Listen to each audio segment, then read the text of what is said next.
911, what's your emergency?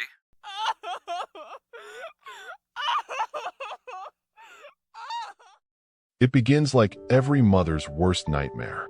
A woman alone, a bathroom floor stained red, a cry for help, met not with compassion, but with suspicion.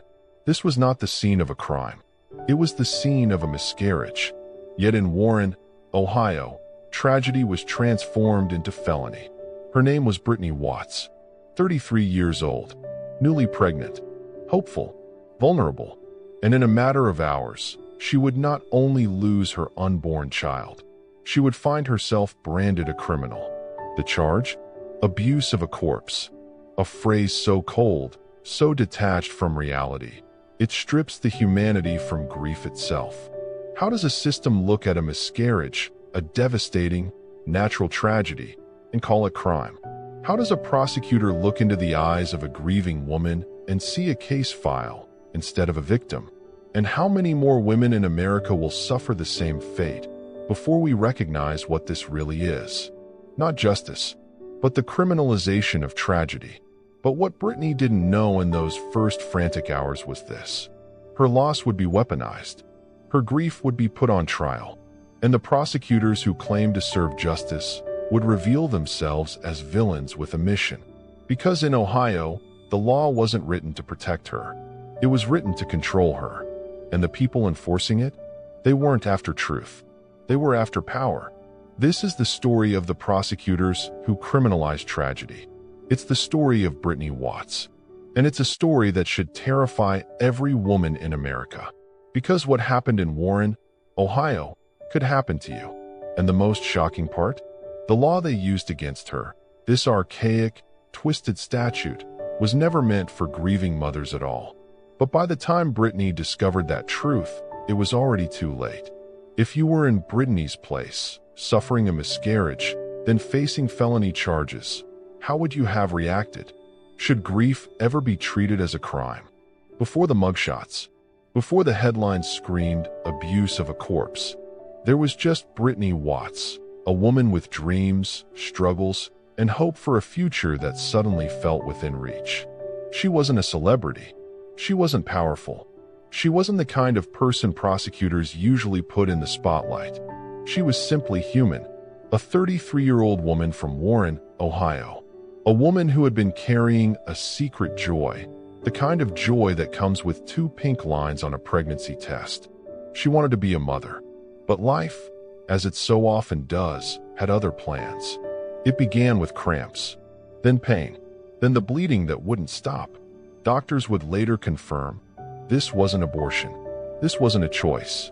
This was a miscarriage, a natural, devastating medical event that affects nearly 1 in 4 pregnancies. But when it happened to Brittany, she didn't just lose her child.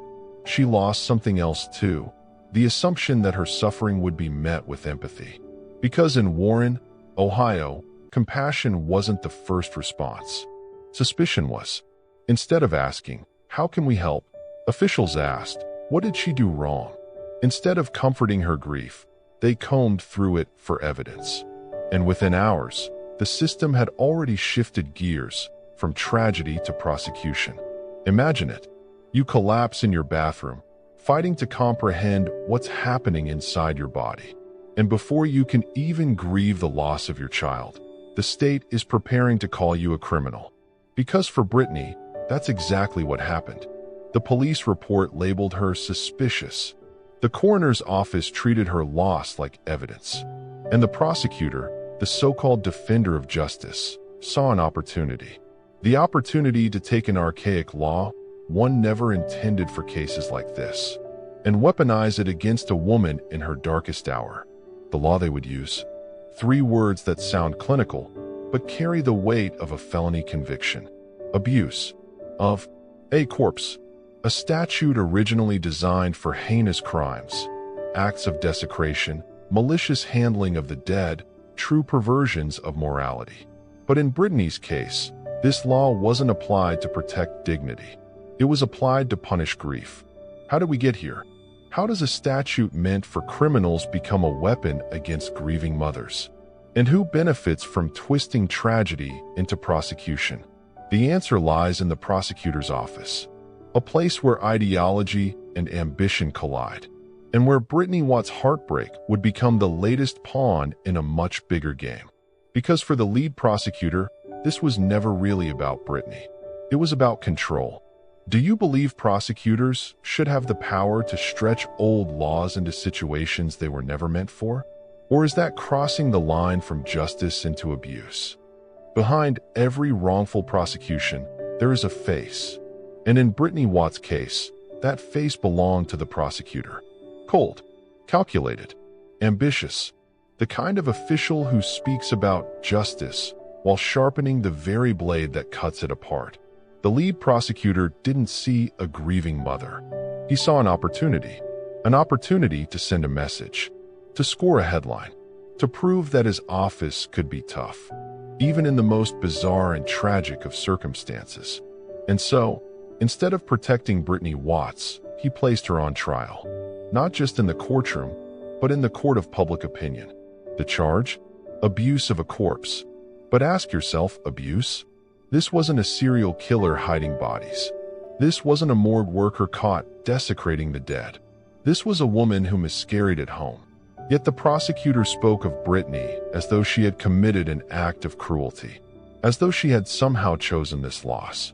This is where the villainy becomes clear, because the law was never designed for this. Ohio's abuse of a corpse statute was written to punish desecration, to protect dignity, not criminalize tragedy. But in the hands of an ambitious prosecutor, words don't matter. Context doesn't matter. Only conviction counts. And suddenly, a grieving mother became a defendant. The prosecutor's press release was filled with solemn language about upholding the law and honoring the deceased. But scratch the surface, and you see the truth. This wasn't about dignity. This wasn't about law. This was about power. A prosecutor flexing the system's muscle at the expense of someone too broken to fight back. But why Brittany? Why this case, when thousands of miscarriages happen every year across the United States without criminal charges? The answer lies not in justice, but in politics. Prosecutors know cases like these ignite controversy. They divide communities. They rally certain voters. And they create headlines that scream law and order. For a career-minded prosecutor, Brittany Watts wasn't a human being. She was a stepping stone. And here lies the deeper danger. When prosecutors turn tragedy into political theater, no one is safe. Because if a miscarriage can be rebranded as a crime, then any woman's private grief could become a felony. In Brittany's case, it wasn't even the first.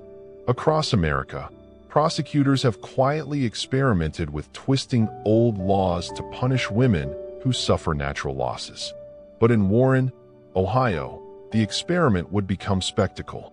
Because the prosecutor wasn't just interested in charging Brittany Watts. He was determined to make an example of her. Picture the scene. The courthouse steps. Reporters waiting. The prosecutor standing before the microphones, speaking of responsibility and justice. But listen closely, and you hear something else. A tone of certainty. A tone of ambition. A tone that says, this isn't about her. This is about me. And so the charge was filed. The papers were stamped. The state of Ohio versus Brittany Watts became official. A grieving woman's tragedy was now the prosecutor's headline. And for Brittany, the nightmare had only just begun. Because what neither Brittany nor the public yet understood was just how far the prosecutor was willing to go. The evidence didn't matter. The science didn't matter. Only one thing mattered: a conviction. And the system would bend itself in dangerous ways to get there. If you were a prosecutor, would you have pressed charges in a case like this? Or would you have seen Brittany's miscarriage for what it was? A tragedy, not a crime. Laws are supposed to serve justice. But in Brittany Watts' case, the law became a weapon. The statute at the center of this nightmare was Ohio's abuse of a corpse law. On paper, it sounds clear. It was designed to punish acts of desecration, dumping a body in a river, mutilating remains, or using a corpse in ways that strip it of dignity. But in practice, It became a loophole wide enough to swallow a grieving mother whole. Here's the truth. This law was never meant for women like Brittany. And yet, the prosecutor twisted its language, stretching its meaning until it snapped. Because the statute was vague. It didn't spell out exactly what abuse looked like. That vagueness gave the state enormous power. It allowed the prosecutor to take a natural miscarriage and redefine it as a crime. Think about that. A medical tragedy, rebranded as criminal misconduct. The law was written for desecration, but Brittany's loss was called abuse. This wasn't justice. It was linguistic trickery. And here's where the danger spreads beyond Brittany. Because when laws are vague, prosecutors can stretch them to fit almost anything. Today, it's a miscarriage. Tomorrow, it could be a stillbirth, or a pregnancy complication, or simply a mother who doesn't seek medical help fast enough. Every woman's most private, most painful moments could become fair game for prosecution. But let's not miss the real villainy. The prosecutor didn't stumble into this gray area by accident. He chose it. He weaponized the ambiguity. Because a vague law is a prosecutor's dream. It lets them bend the narrative, force the jury to see intent where there was none, and paint tragedy as crime. And once that accusation is made, the burden shifts. Suddenly, it's Brittany who must prove her innocence, rather than the state proving her guilt. This is the danger of vague statutes. They transform justice into theater. They give prosecutors nearly unlimited power. And in Brittany's case, the result was devastating. She wasn't just accused of violating a law. She was accused of violating the dignity of her own child. That's how the prosecutor framed it. That's how the media repeated it. And that's how the public consumed it. Not as a tragedy, but as a crime. But here's what they didn't tell you. Legal scholars in Ohio had warned about this statute for years. Defense attorneys flagged it as dangerously vague. Even judges admitted its wording was open to broad interpretation. And yet, no one fixed it. Why? Because vague laws benefit prosecutors. They keep the system's power tilted in the state's favor. And reforming them means giving up leverage. And leverage is something prosecutors never surrender willingly. But Brittany's case wasn't just a story about one flawed law. It was a window into something much bigger. Because across America, statutes like this are lurking, ambiguous, outdated, and ripe for abuse. And when political ambition meets legal vagueness, the results are catastrophic. For Brittany, it meant standing in a courtroom, accused of treating her own miscarriage like a crime scene. For the rest of us, it raises a terrifying question. If tragedy itself can be prosecuted, then where does the law draw the line? But the most chilling part wasn't the law itself. It was what came next. Because the prosecutor wasn't satisfied with just charging Brittany. He needed to prove intent. He needed to convince the jury that this wasn't a tragedy, but a choice. And to do that, he would rely on something even more dangerous than a vague law. The manipulation of science. Do you think vague laws like abuse of a corpse should exist? Or do they give prosecutors too much unchecked power? By the time Brittany Watts stood before the court, the prosecutor knew something. A miscarriage isn't a crime. So how do you turn a tragedy into a felony? You twist the science. You manipulate the language. And you sell the jury a story that sounds like fact. That's exactly what happened. The state called in experts, voices dressed in authority, armed with white coats and medical jargon. They stood in court and spoke with certainty, even though the science was anything but. They used words like viability, fetal age, expulsion. And with each phrase, they pushed a quiet but poisonous narrative. That Brittany's miscarriage wasn't inevitable. That her actions, her decisions, caused the outcome. But here's the truth they never admitted. Miscarriages are tragically common. They happen in 1 out of 4 pregnancies. And the medical causes are often unpredictable, unpreventable, and heartbreaking. Yet in this courtroom, science wasn't about truth. It was about persuasion. The prosecutor leaned into ambiguity, the same way he leaned into the law. If the fetus was old enough, he suggested, then Brittany should have done something. If the timing was suspicious, he implied, then maybe this wasn't an accident at all. He spoke in maybes, but he presented them as certainties. And that, pause, slow, is the deadliest weapon of all in a courtroom. Scientific theater. Think about it. The jury doesn't know the medical complexities of pregnancy. They don't understand the thousands of reasons why a miscarriage might happen. So when a prosecutor says, she should have known, she could have acted, she didn't, it creates a picture of negligence. Negligence becomes intent, and intent becomes guilt. But what they didn't tell the jury was this. The medical evidence didn't support the charge. The state had no proof Brittany caused harm, and doctors in private would admit there was no certainty here at all. Yet in court, that uncertainty vanished. It was replaced with a polished performance. Because the prosecutor didn't need facts. He needed plausibility. And plausibility was enough to destroy Brittany's life. This wasn't just about Brittany. This is a playbook. Across America, prosecutors have leaned on shaky science to secure convictions. From arson cases built on junk fire forensics, to shaken baby syndrome trials relying on discredited triads of symptoms, to Brittany's case, where tragedy itself was dressed up as intent. The system has a long history of weaponizing uncertainty, turning doubt into guilt. And Brittany Watts became the latest victim of that pattern. But if the prosecutor was willing to twist science, what wouldn't he twist? Because the next weapon he reached for wasn't medical at all. It was psychological. It was manipulative. And it was devastating. He didn't just go after Brittany's actions. He went after her character. If you were on a jury, would you trust medical experts who spoke with certainty, even if other doctors admitted the science was unclear? Courtrooms are supposed to be places of justice. But in Brittany Watts' trial, the courtroom became a stage. And at the center of that stage was the prosecutor, cold, ambitious, and unrelenting. He knew the science was shaky. He knew the law was vague. So he turned to the oldest weapon in the prosecutor's arsenal: narrative. He painted Brittany as careless. He whispered suggestions of neglect. He wrapped her tragedy in suspicion, feeding the jury a story that had little to do with fact and everything to do with perception. Instead of acknowledging her grief, he reframed it as guilt. When she cried, he implied it was performance. When she stayed silent, he painted it as indifference. Every action, or lack of action, was twisted into proof of criminal intent. This is a common tactic in wrongful prosecutions. It's not about what happened.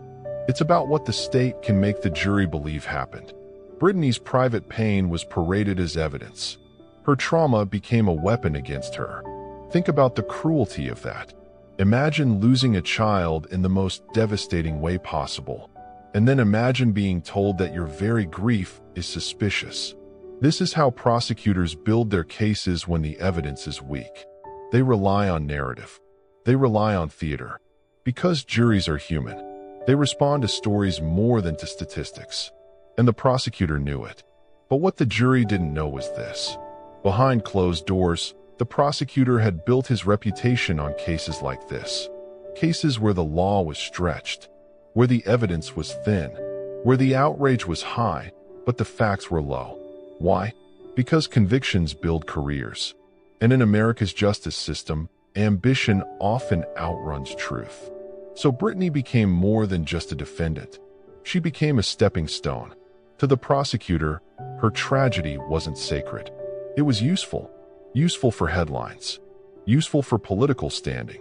Useful for proving to the public that he was tough on crime. But here's the chilling reality.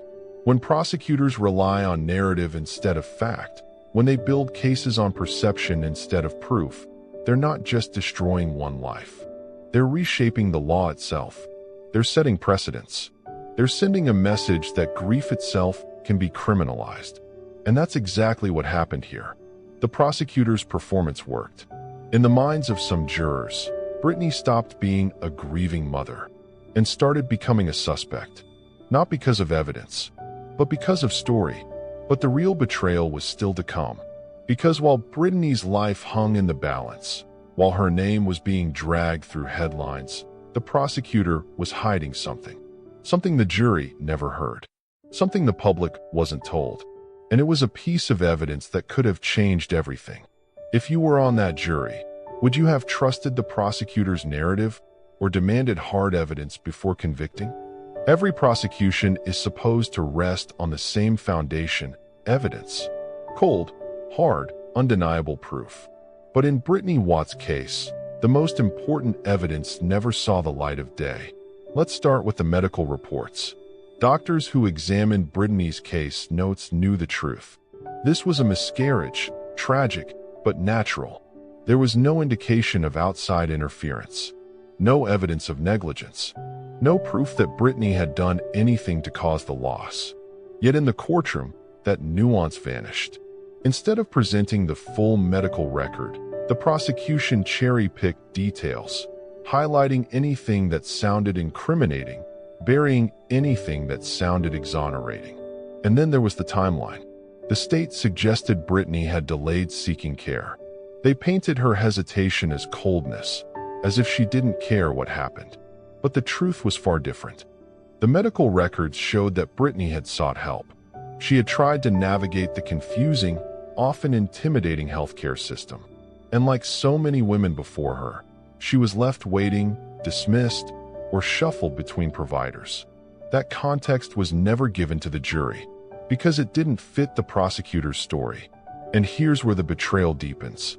Prosecutors have a constitutional duty to hand over any evidence that might help the defense. It's called Brady material. Failing to do so is prosecutorial misconduct. But in Brittany's case, the line blurred. Evidence that pointed to innocence wasn't technically withheld. It was buried in paperwork, obscured by medical jargon, or drowned out by louder, more dramatic testimony. The result? The truth was hidden in plain sight. And then came the most damning omission of all. The state never told the jury just how common miscarriages are. 1 in 4 pregnancies. Millions of families every year. It happens silently, painfully, often without clear cause. If the jury had known that, if they had understood that Brittany's tragedy was not extraordinary, but heartbreakingly ordinary, would they still have believed it was a crime? But what they didn't know was this. The prosecutor wasn't just shaping the narrative. He was protecting his win record. Because in American courtrooms, prosecutors are rarely punished for burying evidence.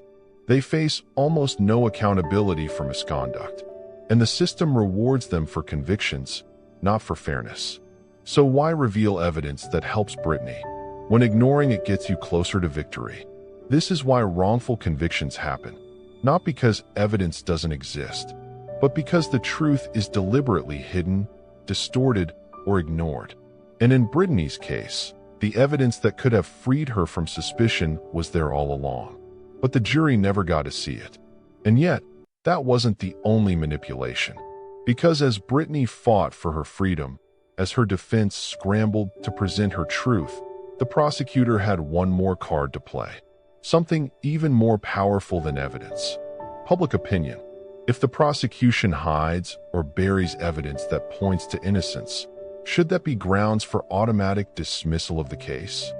Courtrooms are supposed to be sacred, places where evidence is weighed, arguments are tested, and truth is supposed to win. But for Brittany Watts, the trial started long before the jury was seated. Because in America, sometimes the most powerful gavel isn't held by a judge. It's held by the media. Within hours of her indictment, Brittany's name was in headlines across Ohio. Woman charged with abuse of a corpse. The words splashed across local broadcasts, repeated by anchors who barely paused to explain the context. They didn't say, woman suffers miscarriage. They didn't say, mother criminalized for tragedy. They said, abuse, corpse, crime. 3 words designed to shock.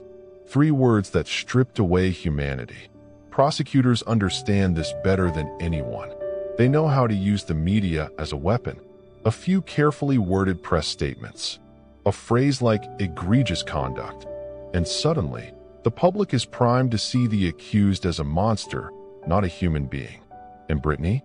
She wasn't just fighting a legal battle.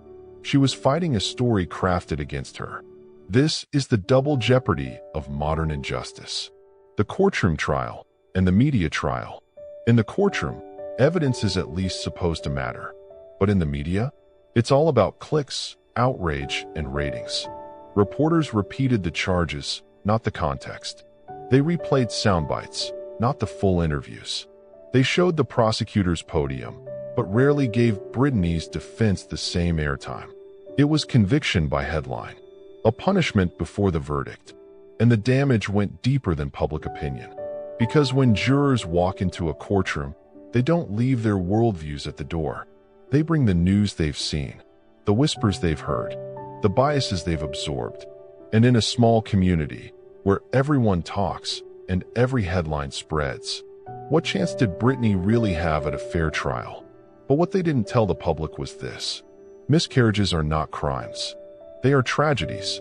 And yet, by allowing prosecutors to frame Brittany's loss as abuse, the media handed them exactly what they wanted: a narrative where tragedy equals guilt. This wasn't reporting. This was collaboration. Think about the language used. When a man commits fraud, the headline says, "Businessman accused." When a police officer is under investigation, the story softens, "Officer involved in incident." But when Brittany miscarried, it was corpse abuse. No presumption of innocence. No compassion for grief. The words did the prosecution's job for them. And Brittany felt it. Everywhere she went. Every sideways glance. Every whisper in the grocery store. She wasn't just a grieving woman anymore. She was that woman. The one from the news. The one accused of something unthinkable. The isolation was crushing. The fear, constant. And yet, this was no accident. Because prosecutors thrive on pressure. When the public is outraged, jurors lean toward conviction. When the headlines scream guilt, defense attorneys are already on their heels. And Brittany's prosecutor? He knew that every microphone was another weapon. Every headline was another nail in her coffin. But what they didn't expect was that the story wouldn't stay local. Because soon, national media picked it up. And instead of sympathy, Brittany found herself at the center of a culture war. A pawn in America's endless battle over women's bodies, reproductive rights, and the limits of the law. And that spotlight, it would expose not just Brittany's pain, but the prosecutor's ambitions. Do you think the media should be allowed to report criminal charges in such loaded language before a verdict is reached? When Brittany Watts finally walked into the courtroom, she wasn't walking into a hall of justice. She was stepping onto a stage. Because this trial, like so many others, wasn't just about facts. It was about theater. And the lead actor? The prosecutor. Every movement, every word, every pause was carefully calculated. He spoke with authority, as though his words were fact, not argument. He gestured to the jury with rehearsed outrage. He painted vivid pictures of Brittany's tragedy, not as an accident, but as a crime. This wasn't a man seeking truth. This was a man putting on a show. But what the jury didn't know was that behind the performance, the evidence was paper thin. The entire case rested on an interpretation. A miscarriage, tragic but natural, was reframed as abuse. The statute itself, abuse of a corpse, was never meant for grieving mothers. It was written for those who desecrate the dead, people who mutilate, conceal, or disrespect bodies. Yet here it was, stretched to its absolute breaking point, forced onto Brittany's shoulders. And the prosecutor knew it. That's why he didn't lean on science. That's why he didn't lean on irrefutable evidence. He leaned on emotion. Because when the facts are weak, feelings become the weapon. Picture the scene. He stands before the jury, lowering his voice, letting silence hang in the air. He says words like horrific. He says Brittany's actions were inexcusable. He paints her not as a woman in grief, but as a woman with secrets. Theatrics, not truth. And jurors, ordinary people untrained in law or medicine, felt the pull. Because when a prosecutor speaks with conviction, it sounds like certainty. But here's the bombshell. What the prosecution didn't reveal was that multiple medical experts disagreed. They testified that miscarriages, especially at Brittany's stage, can result in outcomes that look unusual, even alarming, but are entirely natural. There was no sign of abuse, no sign of intent, no crime, and yet, the prosecutor barely acknowledged it. He dismissed the experts with a wave, suggesting they were making excuses. It was easier to play the villain role onto Brittany than to admit the law didn't fit. This is the dirty secret of courtroom trials in America. They are not always searches for truth. They are contests of persuasion, battles of performance, and prosecutors, backed by the state, emboldened by their win records, play to win, not for justice, but for conviction rates. Ask yourself, if you were on that jury, listening to a confident prosecutor thunder about abuse, would you have the strength to say, wait, but where's the evidence? Or would you, like so many jurors before, mistake performance for proof? Because Brittany's trial was never about the facts. It was about control. Control of the narrative. Control of the courtroom. Control of Brittany's life. And the prosecutor? He wasn't just arguing the case. He was writing the story. A story where Brittany was the villain. And he was the hero, defending morality against her supposed crime. But what the jury didn't know was this. The statute had never before been used in a miscarriage case like Brittany's. She wasn't just on trial for her actions. She was on trial as a test case, a guinea pig for an overreaching law. And if the prosecutor won, it would set a precedent that could criminalize miscarriage itself. So this trial wasn't just about Brittany Watts. It was about every woman in Ohio, every woman in America. Because if a miscarriage can be reframed as corpse abuse, what happens next time? And here's the cruelest part. While the prosecutor performed for the jury, Brittany sat silent. Her grief, her fear, her truth, all of it muffled by rules that forbid defendants from outbursts. She could only sit there, painted as a monster, while strangers decided whether her tragedy made her a criminal. The courtroom was theater. The prosecutor was the director. And Brittany? She was the unwilling actor, trapped in a script she didn't write. And when the curtain fell, the stakes weren't applause. The stakes were prison. If you were on the jury, would you have questioned the prosecutor's performance or trusted his version of the story? Inside the courtroom, the prosecutor was in control. Every word, every gesture, every pause carefully choreographed. But outside those walls, the narrative was slipping away. Because while the jury deliberated on Brittany Watts' fate, the public was watching. And they weren't buying the performance. It started locally. Whispers in church groups, conversations in coffee shops, posts on neighborhood Facebook pages. How could a woman be charged for losing a pregnancy? The whispers grew louder. Reporters began to ask questions. And then, national headlines lit up. Ohio woman charged after miscarriage. Prosecutors push corpse abuse charge in tragic pregnancy loss. Criminalizing grief. Cable news picked it up. Op-eds appeared in major newspapers. Legal scholars weighed in, and the verdict was nearly unanimous. This wasn't justice. This was cruelty. The prosecution had intended Brittany's case to be quiet, contained, but instead, it became a firestorm. Why? Because Brittany's story was not just her story. It was the story of every woman who's ever had a miscarriage. 1 in 4 pregnancies ends in loss. 1 in 4. And suddenly, millions of women were asking, if this could happen to her, could it happen to me? For decades, miscarriage has been met with sympathy, support, and silence. It is painful. It is private. But now, thanks to one ambitious prosecutor, miscarriage was being dragged into the courtroom, and people were horrified. Legal experts called it an abuse of power.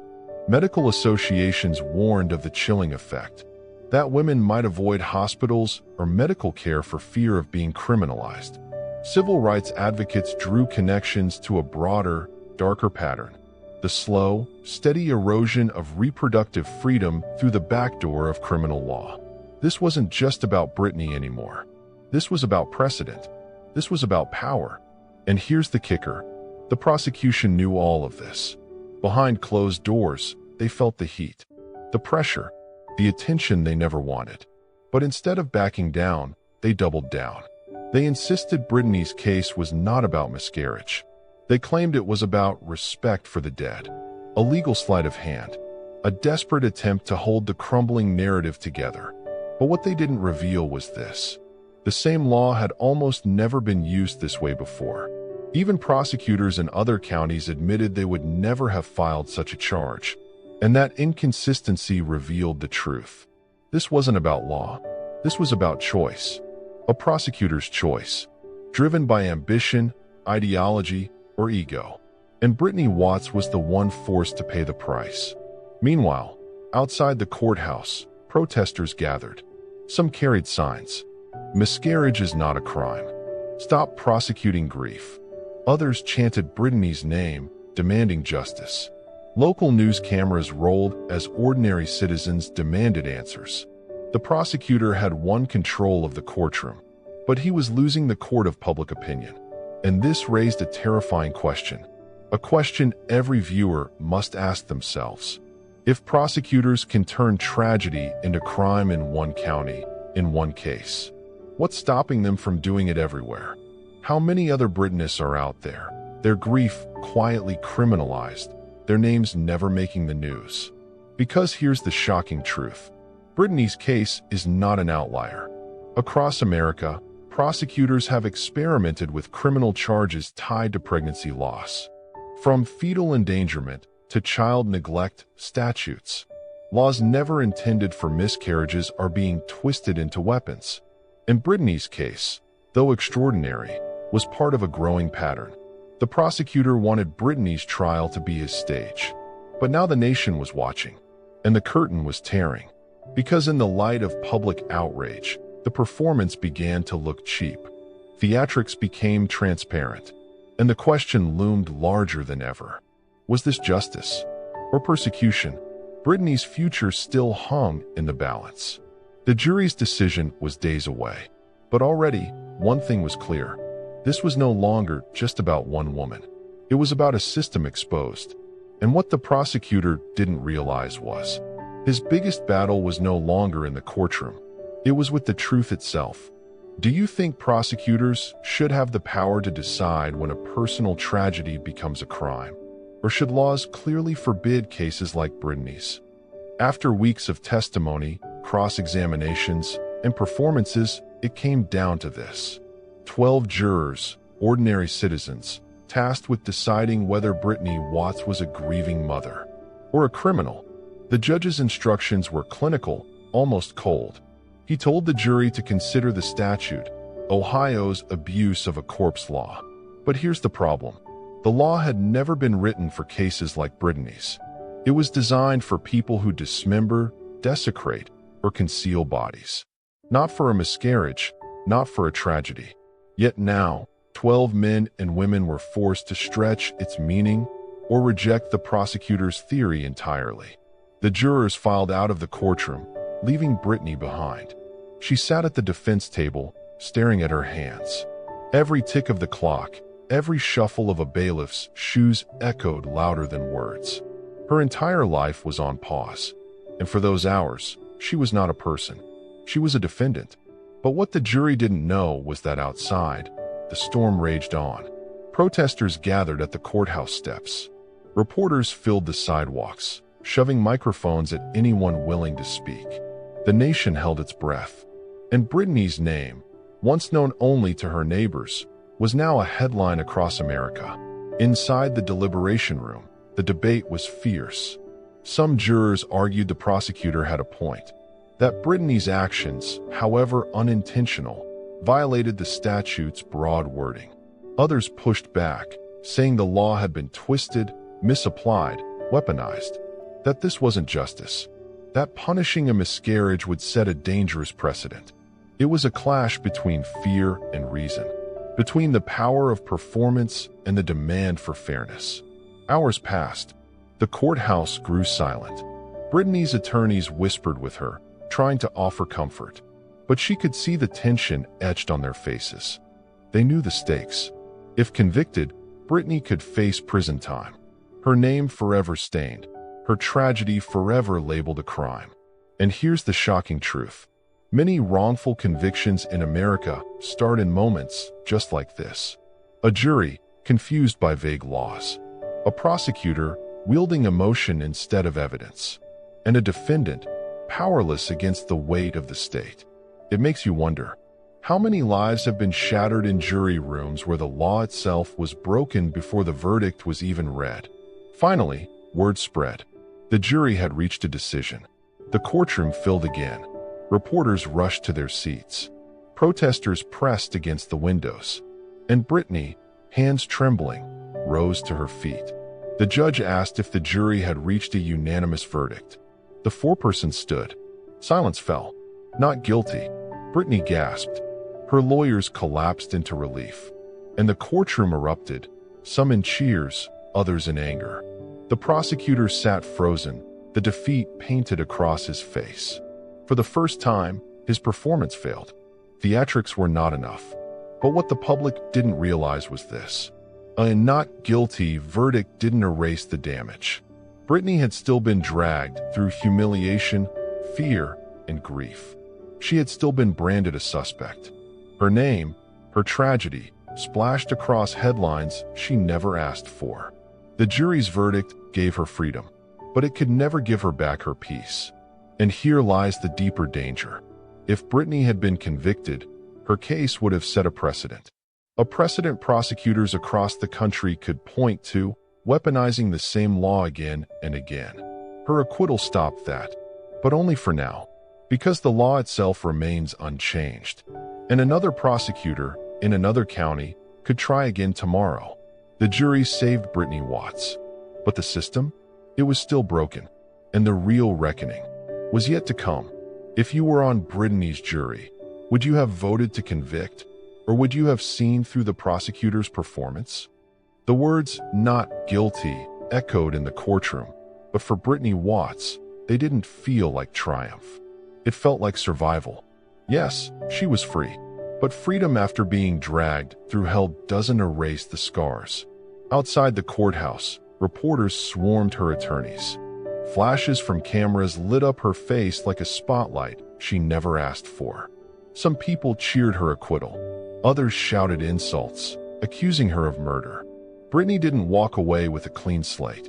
She walked away with a target on her back. The truth is, a verdict doesn't silence public opinion. In fact, sometimes it makes the voices louder. Comment sections overflowed with hate. Social media lit up with strangers dissecting her pain. Her name became shorthand for debates about personal responsibility, morality, and what counts as life. To millions, Brittany wasn't a woman anymore. She was a case, a headline, a symbol. But behind that media storm was still a grieving mother. Think about it. This wasn't just about a trial. Brittany had lost a child.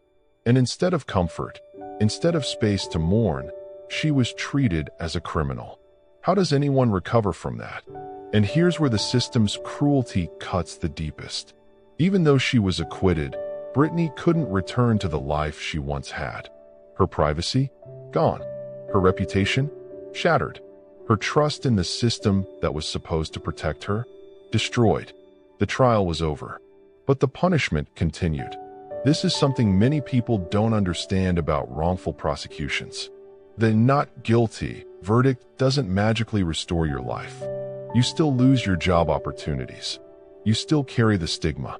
You still live with the trauma of knowing the state once tried to destroy you. And in Brittany's case, she would forever be the woman whose miscarriage was put on trial. But her story didn't just end there. Her acquittal sparked outrage far beyond her town.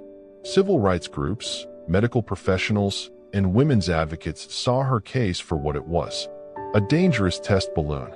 If prosecutors could twist laws to criminalize Brittany Watts, who would be next? In Ohio, lawmakers began feeling pressure.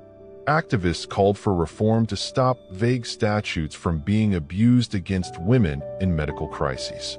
The conversation grew louder, connecting Brittany's ordeal to a larger, nationwide trend: the erosion of reproductive rights and the expansion of junk science in courtrooms. What happened to Brittany wasn't an isolated mistake. It was a warning shot. But here's the most haunting part. Even with all the backlash, nothing has changed in the statute itself. The law Brittany was accused under still exists. It's still vague. It's still dangerous. And another woman, tomorrow, could find herself in the exact same position.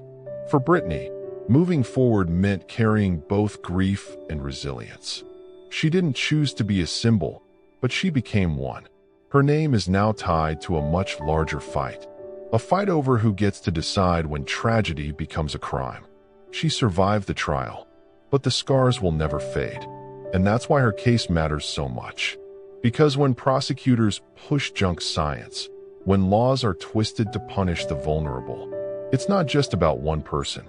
It's about setting a precedent. It's about shaping the future of justice in America.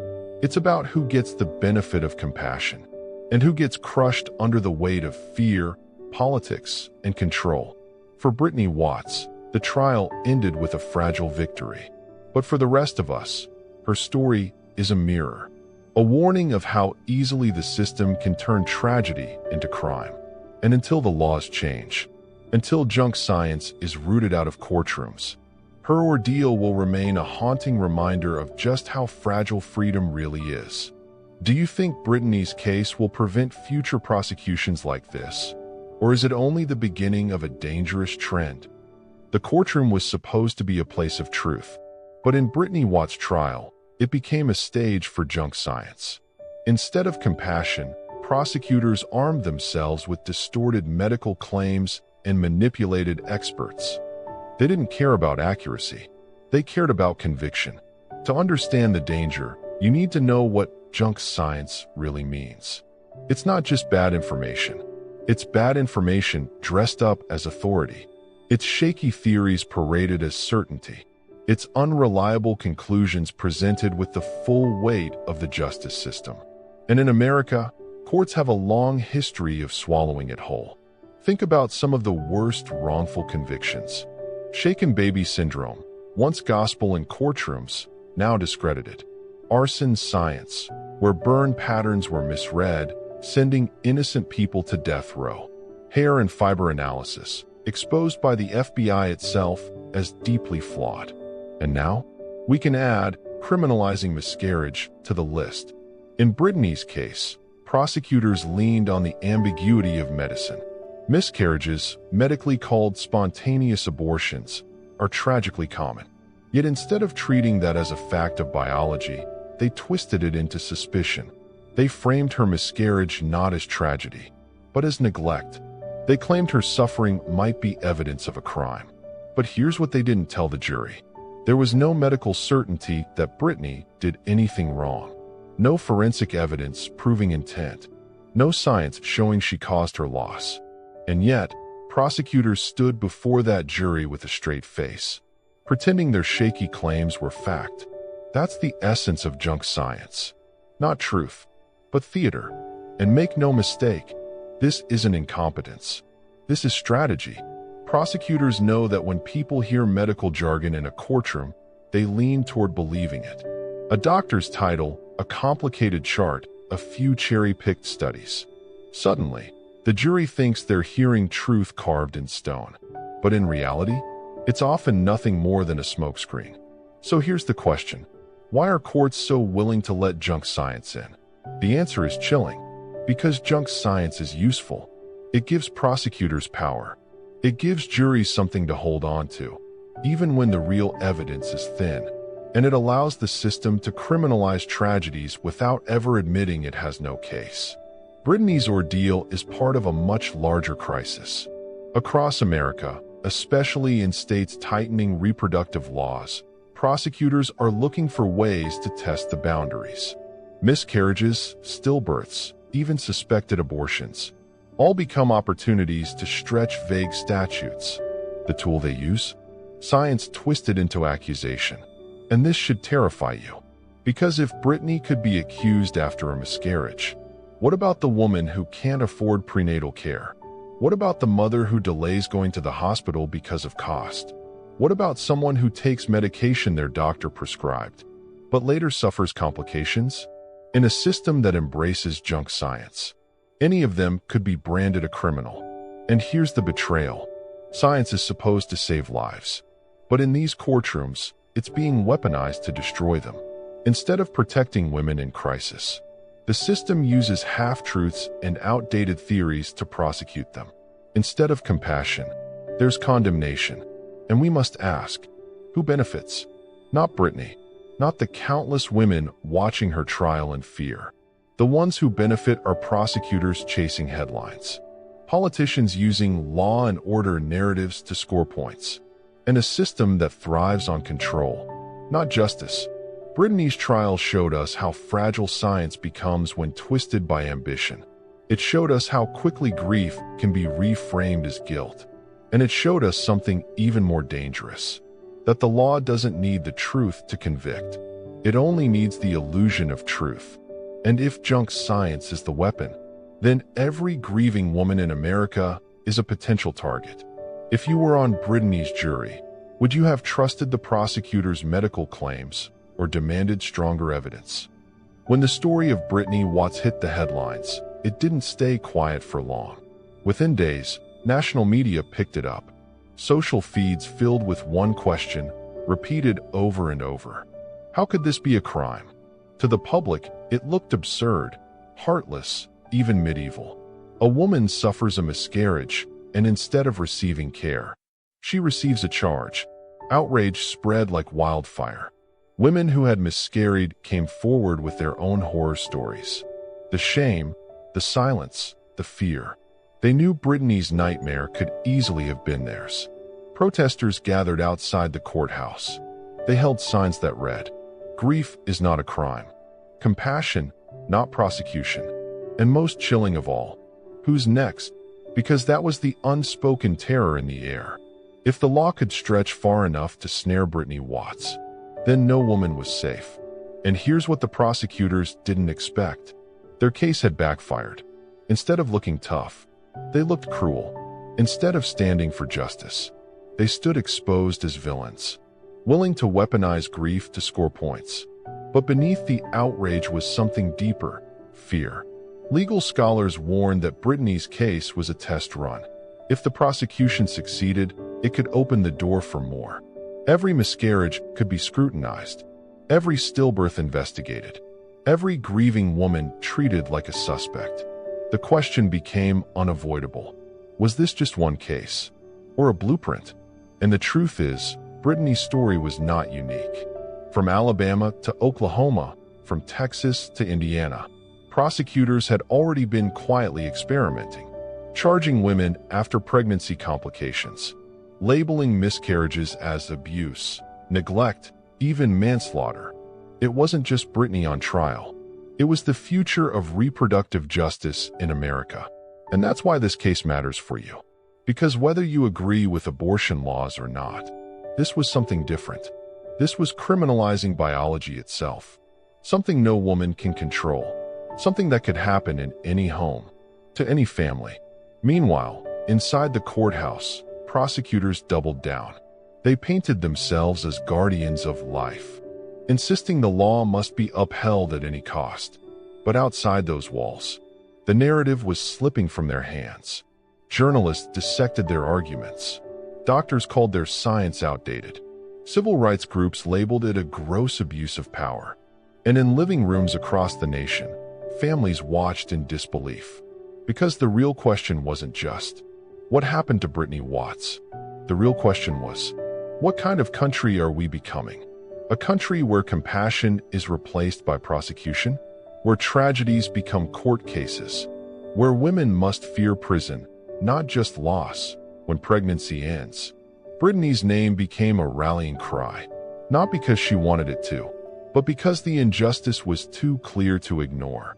Her case pulled back the curtain on a system that was never about protecting women, but about controlling them. And here's the haunting part. Even as outrage built, the system did not flinch. Prosecutors pressed forward. The judge allowed the charge to proceed. The machinery of accusation kept grinding, cold and relentless. The message was clear. The system does not bend to outrage, not unless it's forced. And that's where the battle lines were drawn. On one side, a grieving woman, her lawyers, and a public demanding compassion. On the other, prosecutors determined to make an example of her, and a legal system too rigid to admit it was wrong. This was no longer just a trial.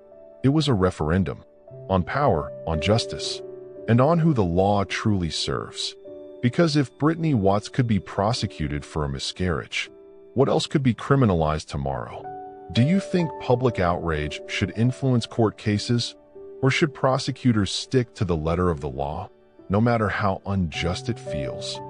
The courtroom was silent, all eyes fixed on the bench.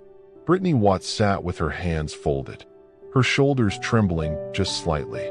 She wasn't a hardened criminal. She wasn't even a defendant in the ordinary sense. She was a grieving mother, waiting to hear if her tragedy would be redefined as a crime. The charge, abuse of a corpse. The facts, a miscarriage, a bathroom, a body too small, too fragile, too human to survive. And yet, prosecutors argued this was not simply nature's cruelty. They claimed it was negligence, criminal neglect. For weeks, they presented their case. But listen carefully to what they relied on. Not evidence of intent, not proof of malice, not a single shred of testimony that Brittany had wanted this outcome. Instead, they leaned on the statute itself. That vague, blunt instrument of a law never designed for situations like this, but twisted into one anyway. And then came the defense. Her attorneys painted a different picture. The true picture. A woman alone, scared, bleeding.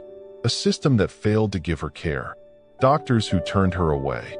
A safety net that vanished when she needed it most. The jury, or in this case the judge, was left with a choice. Do you criminalize grief? Or do you recognize it? Do you bend compassion into prosecution? Or do you admit that tragedy is not a crime?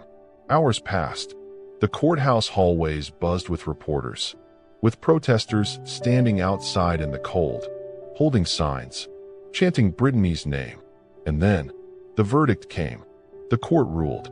There was no probable cause to proceed with a felony conviction. The charge of abuse of a corpse would not stand. Brittany was cleared. In that moment, you could feel the weight lift, but only slightly. Because here's the thing. Brittany's freedom wasn't a clean victory. She had already been dragged through the mud, already treated as a criminal. Her name plastered across headlines. Her private grief turned into a public trial. The scars were permanent. And the prosecutors? They didn't apologize. They didn't admit overreach. They didn't even blink. Instead, they doubled down. They insisted the law had been applied correctly, that Brittany's ordeal was simply the price of justice. Think about that. A woman loses her pregnancy. She nearly loses her freedom. And when the case collapses under the weight of common sense, the prosecutors feel no shame, no hesitation, no regret, only arrogance. Because for them, point had never been Brittany Watts. The point was power. To test how far the law could stretch. To send a message. To remind every woman watching. The state reserves the right to turn your biology against you. So yes, Brittany walked free. But the victory was fragile. Temporary. Because the statute, the weapon, still exists. And prosecutors across the country watched this case closely. They saw what worked, what didn't, and how outrage could be weathered. And that's the terrifying truth. The system doesn't need to win every case. It only needs to try. Because the process itself is the punishment. Think about it.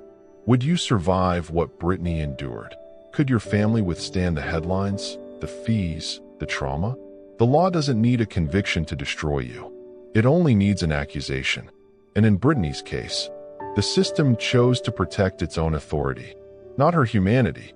Her verdict was not an exoneration of compassion. It was a warning. Because what happened in that Ohio courtroom was never just about one woman. It was about what kind of country America is becoming. And the question we're left with is chilling. If Brittany Watts could be prosecuted for a miscarriage, who will be next? Music, haunting piano, fading into silence. If you were the judge, would you have thrown out the case? Or let the prosecutors keep pushing it to trial? what would you have decided? Brittany Watts walked out of that Ohio courtroom free. But her case did not end there. Because the truth is, Brittany's story is not unique. It is part of a growing pattern, a blueprint that prosecutors across America are quietly following. Look beyond Ohio, and you'll find the same tragedy playing out in other states. In Alabama, women have been prosecuted after pregnancy complications, charged under chemical endangerment laws originally designed for meth labs. In Oklahoma, a woman who miscarried after a fall was charged with manslaughter, as if her grief wasn't punishment enough. In Indiana, a young woman named Purvi Patel was sentenced to 20 years, after what doctors themselves debated was either a miscarriage or a self-induced abortion. Different states, different laws, but the same blueprint. Turn personal tragedy into public prosecution. And the pattern doesn't stop there. Legal scholars have tracked over 1,600 cases in the United States, where pregnancy outcomes, miscarriages, stillbirths, complications, were used as grounds for arrest or prosecution. Think about that number. 1,600 women, 1,600 families, 1,600 tragedies, twisted into crimes. So what drives this? At the center are the prosecutors, officials who wield vague, outdated statutes like weapons, laws never intended for these cases, laws like abuse of a corpse, child endangerment, manslaughter. But once stretched, these laws become powerful tools of control, and prosecutors know that even if convictions don't always hold, the process itself sends a message. And here's the message. Pregnancy is no longer just a private matter. It's a state matter. And if something goes wrong, if your body betrays you, the state may be waiting at the hospital, ready to decide if your tragedy is actually a crime. Doctors have warned for years. Miscarriages are common. They happen in 1 out of every 4 pregnancies. They are nobody's fault. But prosecutors aren't doctors. They aren't scientists. They are politicians in suits, driven by ambition, ideology, and in some cases, a thirst for power. And that's the betrayal. Because the justice system is supposed to protect the vulnerable. But in case after case, it is targeting them. Instead of compassion, women are met with handcuffs. Instead of support, they are met with charges.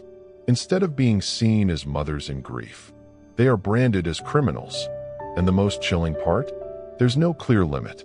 If a miscarriage can be called abuse of a corpse, what about a stillbirth? What about complications during labor? What about fertility treatments that fail? Each of these has already been tested in American courtrooms. Each time, prosecutors pushed the line a little further. Each time, the system allowed it. So ask yourself, where does it stop? If you or someone you love suffered a miscarriage, should you have to fear the police at your hospital bed? If you were on that jury, would you convict a grieving mother because the law told you to? Or would you refuse? And that's why Brittany's case is more than one woman's ordeal.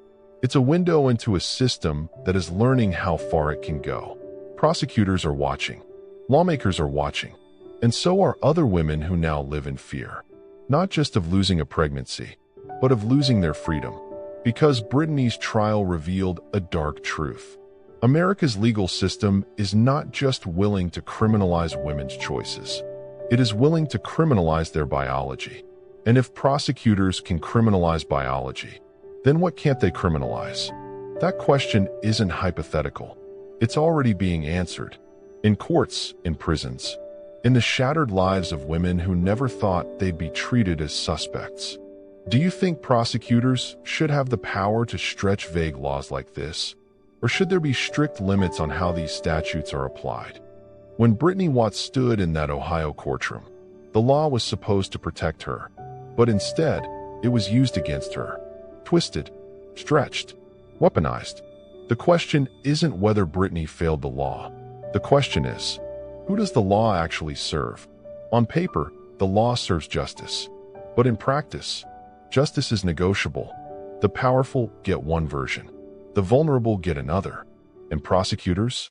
They get to decide which version you live under. Think about it. A grieving woman is hauled into court for abuse of a corpse. A mother in Alabama is locked away for a miscarriage.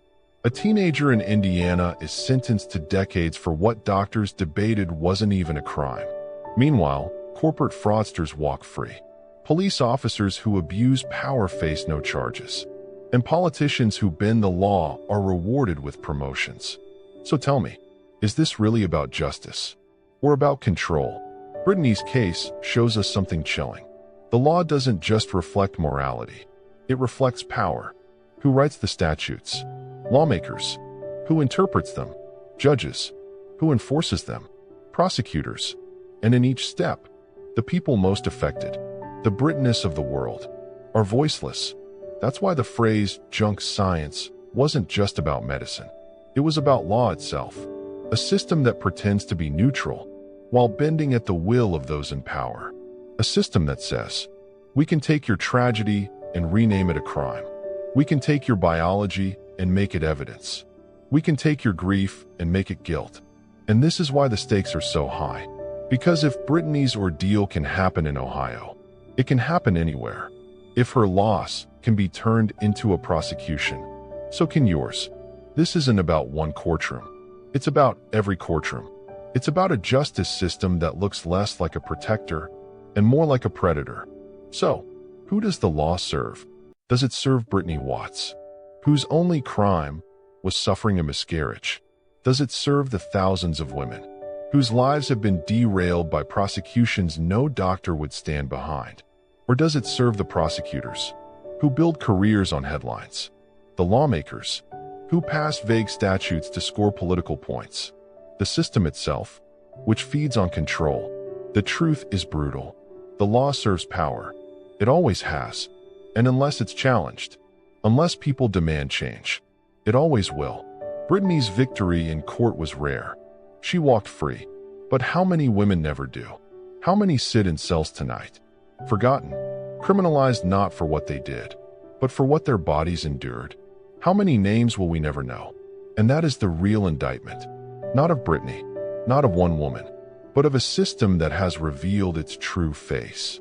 A system less interested in justice and far more invested in control. Do you think the justice system is broken, or is it working exactly as designed? When the jury came back with their decision, Brittany Watts felt the weight of the world lift. For the first time in months, she was not guilty. No prison, no years lost to a charge born out of cruelty, no forced label as a criminal. In that moment, Brittany had her freedom. But freedom is not the same as justice. Because while Brittany walked out of that courtroom, the system that put her there didn't change. The prosecutor who pressed this case never faced discipline, never apologized, never admitted wrongdoing. The law they wielded, the so-called abuse of a corpse statute, still sits on the books, still vague, still dangerous, waiting to be used against the next woman, the next tragedy, the next Brittany Watts. And Brittany herself? She carries scars no acquittal can erase. Her name was splashed across headlines. Her grief dissected in open court. Her body turned into evidence. You don't walk away from that unchanged. Yes, Brittany was free, but she was also marked. A symbol of what happens when a system decides to criminalize your pain. And here's the brutal truth. The system counts on that silence. It counts on the Brittness of the world, being too exhausted, too broken, too traumatized to fight back. Because silence means the machine keeps turning. Silence means prosecutors keep climbing. Silence means the law stays weaponized. But what prosecutors didn't count on was the outrage. Because while the courtroom went silent, the nation did not.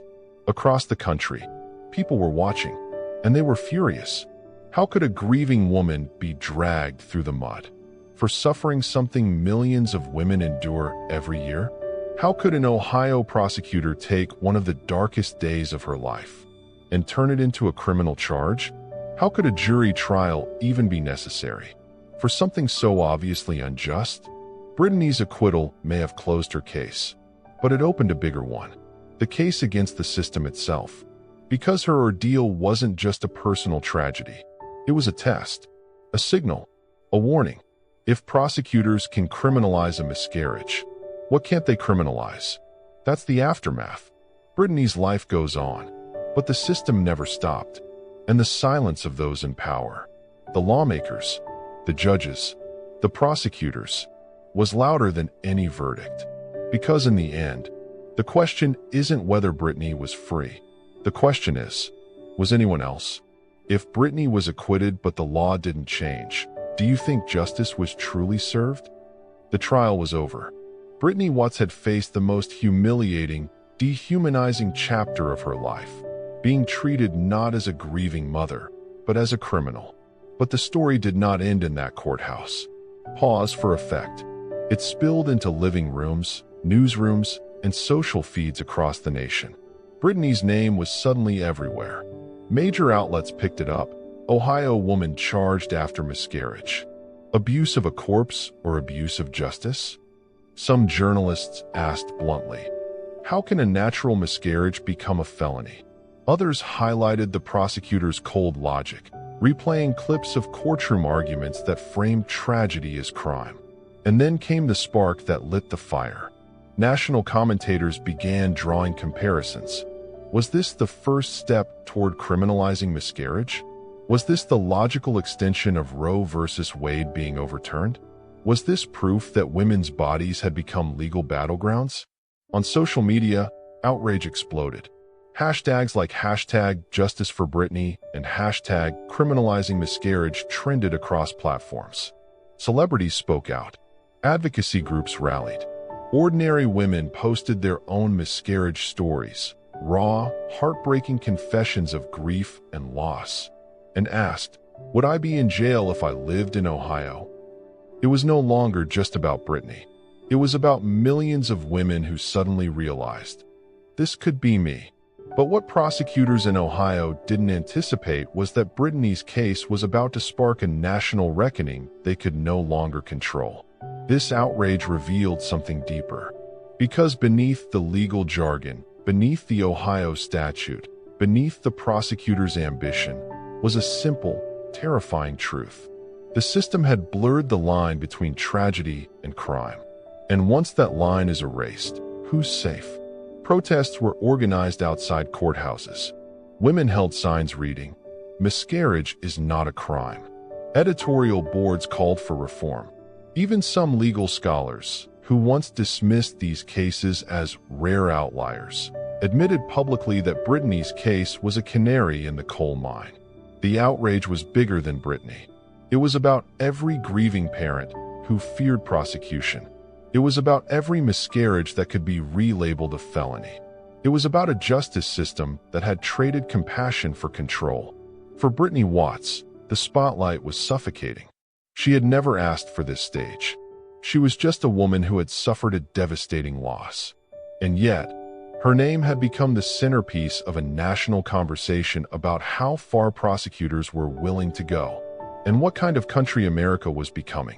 Commentators warned, if Ohio prosecutors could charge Brittany, what would stop another state from doing the same? It wasn't paranoia. Legal experts pointed to other cases, quietly buried in local news archives, where grieving mothers had been accused, interrogated, and prosecuted. Brittany's case wasn't unique. It was part of a pattern. And the scariest part? Prosecutors across the country were already watching closely, waiting to see if Brittany's case would give them a blueprint for criminalizing miscarriage. And this is where you come in. If you were Brittany, if you had experienced a miscarriage, bleeding, fear, the heartbreak of losing a child, and instead of compassion, you were met with handcuffs and a felony charge, how would you survive that? Would you forgive the system, or would you fight it? Tell us in the comments. Should prosecutors have the power to criminalize miscarriages? Because Brittany's story, as tragic as it was just the beginning. Her case forced America to confront a brutal question. Who does the law truly serve?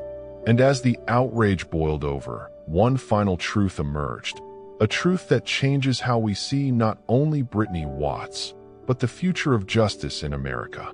Brittany Watts' case ended in an acquittal. She walked out of that courtroom not in chains, but in fragile freedom. But here's the part that should terrify all of us. The system that put her there never admitted it was wrong. Think about that. A woman suffers a miscarriage. She is treated like a criminal. She is dragged through the courts, humiliated in public, scarred for life. And when the jury finally rejects the prosecutor's case, the same prosecutor turns around, shrugs, and says, "We were just following the law." No apology, no accountability, no reform. And that is the blueprint. Because prosecutors across America are watching, learning, and quietly calculating. If Ohio could turn miscarriage into a felony, what's stopping them from trying the same thing in Texas, Florida, or Missouri? What's stopping them from using the same arguments, the same statutes, the same cruelty? Brittany's case is not an outlier. It's a prototype. Experts estimate that thousands of women have faced some form of criminalization for pregnancy outcomes, from stillbirths to miscarriages, often hidden in local courtrooms far from national cameras. Each one a Brittany, each one a family destroyed. And the law? Instead of protecting grief, it weaponizes it. The villains here are not only individual prosecutors hungry for headlines. The villains are the statutes written vaguely enough to be twisted into weapons, the courts that rubber stamp injustice, and the culture of ambition inside prosecutors' offices that values wins over humanity. That is what Brittany stood against. That is what every grieving parent now fears. But here's the haunting question. If the law can twist a miscarriage into a crime, what else can it twist next? Because Brittany's story, at its core, is not only about Ohio. It's about the United States itself, a nation where the justice system increasingly polices grief, weaponizes tragedy, and calls it law. And this is where we leave you with a choice. If you were sitting in Brittany's jury box, would you have convicted her based on the prosecutor's argument? Do you believe prosecutors should be allowed to redefine tragedy as crime? Or do you believe, as we do, that the justice system is crossing a line it can never come back from? Tell us in the comments below. Because Brittany's case is not over. Yes, she is free. But her story is the warning flare. A flare that tells us, this is happening. This will happen again. Unless we expose it. Unless we fight it. And that's why we're here. This is Innocence Uncovered. We expose the corrupt officials. We uncover the broken systems. We tell the stories the powerful want buried. Brittany Watts' case is not just a story. It is a blueprint, a warning, and a call to action. Because if we don't demand justice now, tomorrow, the next Brittany could be you. Subscribe to Innocence Uncovered. Share this video to spread the truth. And watch our next expose on shaken baby syndrome, the junk science still destroying innocent families in America today. Because one thing is certain, they will keep burying the truth. But together, we will keep uncovering it.